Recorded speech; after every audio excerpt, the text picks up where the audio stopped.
नमस्कार दोस्तों, मैं हूँ राज शिकारी। आज मैं आपके लिए 2021 की फिल्म फिंच लेके आया हूँ। ये एक साईफाई फिल्म है और इसकी IMDb रेटिंग 6.9 है, जो कि बहुत ही बढ़िया रेटिंग होती है। ये फिल्म एक ऐसी कहानी पे है जिस पे बताया जाता है कि धरती का जब विनाश हो जाता है तब क्या होता है। और मैं बता दूं कि इस फिल्म में जो कॉन्सेप्ट है ये बहुत ही रियलिस्टिक कॉन्सेप्ट है। ये यूवी रेडिएशन के ऊपर कॉन्सेप्ट है, यानी कि जब धरती का ओजोन लेयर ख़त्म हो जाता है तो धरती पे कैसी परिस्थिति हो सकती है, उस पे है ये फिल्म। ये पहले भी हो चुका है, मगर उस समय धरती को बचा लिया गया था। मगर भविष्य में ये कितना होगा नहीं होगा वो समय की बात है। तो बिना किसी देरी के मैं इस फिल्म के एक्सप्लेनेशन को शुरू करता हूँ। फिल्म की शुरुआत में हम प्रोफेसर फिंच को देखते हैं। वो एक सूट पहन के बाहर घूम रहे होते हैं। ये सूट इसलिए होता है क्योंकि वो यूवी रेडिएशन से बच सके। UV radiation actually ultraviolet radiation होता है जो कि आपको डीएनए में नुकसान पहुंचा सकता है। अगर आप अपने शरीर पर सनस्क्रीन नहीं लगाएंगे तो ये आपके खाल को जला सकता है और आपको कैंसर भी कर सकता है। इसलिए अगर ये यूवी रेडिएशन एक्सट्रीम लेवल पे चला जाए तो आपको ये बहुत नुकसान कर सकता है। इसलिए डॉक्टर फिंच एक सूट पहन के घूम रहे होते हैं जिससे कि धरती की जो गर्मी है उससे वो बच सके और साथ में यूवी रेडिएशन से अपने आप को बचा सके। वो मीटर में रीडिंग चेक करते हैं, जिसके बाद वो एक शॉपिंग मॉल में खाना लेने के लिए चले जाते हैं जहाँ पे कुछ बचे कुचे डब्बे और दवाइयाँ होती है जिसे वो अपने साथ अपने रोबोट कार्ट पे बिठा के लेके चले जाते हैं। रास्ते में हम देखते हैं कि वो अपना बड़ा सा ट्रक लेके जा रहे होते हैं क्योंकि इतने सारे पार्किंग की प्रॉब्लम होती है कि ट्रक के सिवाय कोई और व्हीकल वहाँ पे चला नहीं सकते। इसलिए वो अपना बड़ा सा माइनिंग ट्रक लेके बाहर निकलते हैं जिससे वो यहाँ वहाँ जाते हैं। मगर जब वो जा रहे होते हैं तभी होता ये है कि रास्ते में बहुत बड़ा तूफान आ जाता है जिसका वो सामना नहीं कर पाते। इसलिए वो तेज़ी से अपना ट्रक भगाते हुए अपने बंकर के अंदर चले जाते हैं। जब वो बंकर के अंदर चले जाते हैं तो वो सबसे पहले अपने आप को साफ करते हैं, नहलाते हैं, जिससे कि उनके ऊपर अगर कोई भी रेडिएशन हो तो वो चला जाए। जिसके बाद आगे हम देखते हैं कि वो अपने कुत्ते के लिए खाना तैयार करते हैं और थोड़ा बहुत खाना अपने लिए भी बना देते हैं। आगे के सीन में हम देखते हैं कि डॉक्टर फिंच एक रोबोट को बनाते हैं और उसके अंदर सारा डेटा ट्रांसफ़र कर देते हैं। मगर होता यह है कि तभी लाइट बंद हो जाती है, जिसे ठीक करने के लिए वो ऊपर विंड टर्बाइन की तरफ जाते हैं और विंड टर्बाइन को ठीक कर देते हैं। मगर वहाँ पे वो बहुत बड़ा तूफान देखते हैं, जिसे देख के वो तुरंत नीचे आते हैं और रोबोट से पूछते हैं कि ये तूफान कब तक आएगा और कब तक यहाँ पे रुक सकता है। तो रोबोट उसका जवाब देता है कि ये तूफान लगभग 40 दिन तक यहीं पे रुकेगा। जिसके कारण डॉक्टर फिंच ये चीज़ समझ जाते हैं कि वो 40 दिन तक बिना खाए यहाँ पे बंकर में नहीं रह सकते। इसलिए वो अगले दिन अपना बोरिया बिस्तर बांध के एक बस के अंदर निकल लेते हैं सैन फ्रांसिस्को जाने के लिए। उन्हें वो कुछ ऐसा पता होता है कि वहाँ पे थोड़ी हरियाली है, इसलिए वो वहाँ पे जाना चाहते हैं।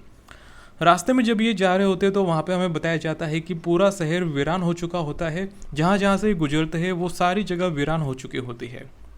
आगे हम देखते हैं कि रास्ते में तूफान आ जाता है तो ये लोग अपनी बस को ज़मीन से बांध देते हैं बड़े बड़े केबल से, जिससे कि वो बस हवा में उड़ ना जाए। जिसके बाद तूफान चला जाता है। रास्ते में रोबोट और डॉक्टर फिंच दोनों बात कर रहे होते हैं। तब डॉक्टर फिंच उसे बताते हैं कि वो पहले एक रोबोट की कंपनी में काम किया करते थे, इसीलिए वो उसे बना पाए इतनी आसानी से।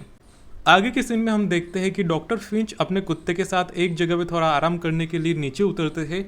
मगर तभी जो रोबोट होता है जिसका नाम जेफ होता है वो मौका देख के बस को चलाना शुरू कर देता है, क्योंकि उसे बस चलाने की बहुत इच्छा होती है। जिसे देख के जो डॉक्टर फिंच होते हैं वो गुस्सा हो जाते हैं और वो अपना हाथ जला के बताते हैं कि अगर ये बस ख़राब हो गई तो हम कहीं नहीं जा पाएंगे। हम अगर बाहर निकलेंगे तो ये यूवी रेडिएशन हमें जला के खाक कर देगा।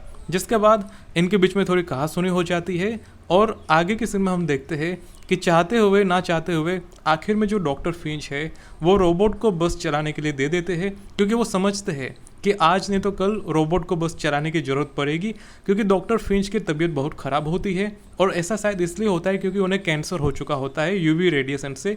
जैसा कि मैंने आपको शुरुआत में बताया, यूवी रेडिएशन आपको कैंसर दे सकती है और इसलिए मैं कहता हूँ कि आपको गर्मी में छाता लेके घूमना चाहिए। इसके बाद आगे के सीन में हम देखते हैं कि एक शाम को जब रोबोट और डॉक्टर फिंच बातें कर रहे होते हैं तब रोबोट उनसे पूछता है कि हम दिन में निकलते हैं तो अगर हम रात को निकलेंगे तो अच्छा नहीं होगा क्या। तो जो डॉक्टर फिंच होते हैं वो उससे जवाब देते हैं कि रात को बहुत सारे लोग यहाँ वहाँ घूमते हैं जो कि भूखे प्यासे और नंगे होते हैं, इसलिए वो किसी पे भी हमला कर सकते हैं। साथ ही में वो अपनी कहानी भी बताते हैं कि एक दिन वो एक सुपर मॉल में खाना लेने गए थे, तो वहाँ पे उन्होंने खून खराबा देखा था खाने के लिए, जिसके बाद वो लोगों पे विश्वास नहीं करते और इसलिए वो रात को बाहर घूमना मना करते हैं। अगले दिन हमें दिखाया जाता है कि डॉक्टर फिंच की तबीयत बहुत ख़राब हो चुकी होती है, इसलिए जो रोबोट होता है वो बस को चलाना शुरू कर देता है। रास्ते में वो एक सुपर मॉल के अंदर दवाई लेने के लिए जाता है, मगर वहाँ पे उसे ज़्यादा कुछ मिलता नहीं है। बाद में जब डॉक्टर फिंच उसके पीछे पीछे जाते हैं, जब वो लंबे समय तक नहीं आता, तो वो देखते हैं कि उस मॉल के अंदर उनका जो रोबोट कार्ट है जिसके ऊपर वो सामान लेके आते थे, वो रोबोट कार्ट के टुकड़े हो चुके हैं, क्योंकि वहाँ पे एक नुकीला फंडा लगाया गया था, एक नुकीली चीज़ थी जिसके अंदर उसका पैर आ जाने से वो टूट गया था। जिसके बाद डॉक्टर फिंच अपने रोबोट जेफ के साथ वहाँ से तुरंत भाग निकलते हैं, क्योंकि वो समझते हैं कि ये जगह खतरनाक है और इसलिए उन्हें वहाँ पे नहीं रुकना चाहिए। आगे जब वो रात को जागते हैं तो वो देखते हैं कि उनके पीछे कुछ लोग कार लेके आ रहे हैं, जिससे बचने के लिए वो लोग अपनी बस को एक टनल के नीचे छुपा देते हैं, मगर जल्दबाजी में वो बस थोड़ी सी ख़राब हो जाती है। जिसके बाद ये थोड़े दुखी हो जाते हैं, क्योंकि उनके पास एक ही बस थी और वो टनल के नीचे जाते जाते थोड़ी सी टूट गई थी। मगर होता ये कि अगले दिन जब रोबोट बस चला रहा होता है, तब ये सैन फ्रांसिस्को के नज़दीक पहुंच जाते हैं और वहाँ पे मीटर में नहीं दिखाया जाता है कि यहाँ पे रेडिएशन थोड़ा कम है। जिसके बाद ये लोग थोड़े खुश हो जाते हैं। आगे इन्हें दिखाया जाता है कि एक बटरफ्लाई होती है जो कि इनकी विंड सीट पे आके टकरा जाती है, जिसे देख के ये लोग हैरान हो जाते हैं, क्योंकि जब से यूवी रेडिएशन फैल गया था तब से कोई भी जीव, कोई भी मधुमक्खी या बटरफ्लाई इन्हें दिखने को नहीं मिली थी, मगर ये पहली बार ऐसा है कि इन्हें बटरफ्लाई देखने को मिली। जिसके बाद जब ये लोग बस के बाहर उतरते हैं तो पहली बार ये लोग जलते नहीं है, यानी कि यहाँ पे यूवी रेडिएशन थोड़ा सा कम है और पहली बार ये धूप की मजा ले सकते हैं, क्योंकि इतने सालों से ये धूप में बाहर पैर नहीं रख सकते थे। जिसके बाद ये लोग बहुत खुश हो जाते हैं, क्योंकि यहाँ पे उन्हें छोटे छोटे पेड़ पौधे भी दिखते हैं और ये लोग समझ जाते हैं कि सैन फ्रांसिस्को में यूवी रेडिएशन बहुत कम है और यहाँ पे थोड़ा सा रहा जा सकता है। जिसके बाद ये लोग बाहर बैठ के थोड़ा सा चाय नाश्ता करते हैं।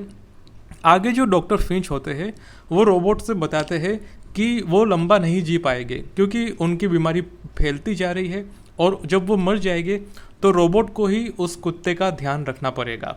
जिसके बाद रोबोट उसका ध्यान रखने के बारे में हाँ कह देता है। आगे हम देखते हैं कि जब ये लोग बातचीत कर रहे होते हैं तभी डॉक्टर फिंच की तबीयत बहुत ख़राब हो जाती है और वो खून की उल्टियाँ करने लगते हैं, जैसा कि कैंसर के मामले में बहुत बार होता है। बाद में हम देखते हैं कि डॉक्टर फिंच की तबीयत बहुत ही ख़राब हो चुकी होती है। वो अपनी आखिरी सांसें अपने कुत्ते के पास बैठ कर ले रहे होते हैं। तभी जब रात को जब रोबोट बाहर बैठा होता है तब उसे कुत्ते के रोने की आवाज़ आती है, जैसा कि भारत में भी बहुत बार होता है। और जब रोबोट जाके देखता है तो उन्हें पता चलता है कि डॉक्टर फिंच अब नहीं रहे, वो मर चुके होते हैं। जिसके बाद जो रोबोट होता है वो डॉक्टर फिंच को मुखाग्नि देता है और उनका अंतिम संस्कार कर देता है। जिसके बाद अगले सीन में हम देखते हैं कि रोबोट और कुत्ता दोनों आखिर में सैन फ्रांसिस्को पहुंच जाते हैं, मगर वहाँ पे उन्हें कोई आदमी नहीं मिलता, इसलिए वो अपना सफ़र जारी रखते हैं और वहाँ पे वो दूसरे आदमियों को ढूंढने का प्रयास करते हैं और इस तरह से ये फिल्म ख़त्म हो जाती है। मगर सैन फ्रांसिस्को में इन्हें एक चीज़ तो पता चल गई कि यहाँ का हवा पानी बिल्कुल ठीक है और यहाँ पे रहा जा सकता है और इसीलिए वहाँ पे उन्हें ज़्यादा लोग भी मिल सकते हैं। मगर इस फिल्म का क्लाइमैक्स बस इतना था और ये फिल्म यहाँ पे ख़त्म हो जाती है। तो इस फिल्म के बारे में आपको क्या कहना है, आप जरूर नीचे कॉमेंट करके बताएं। इट इज़ मी राज शिकारी साइनिंग ऑफ।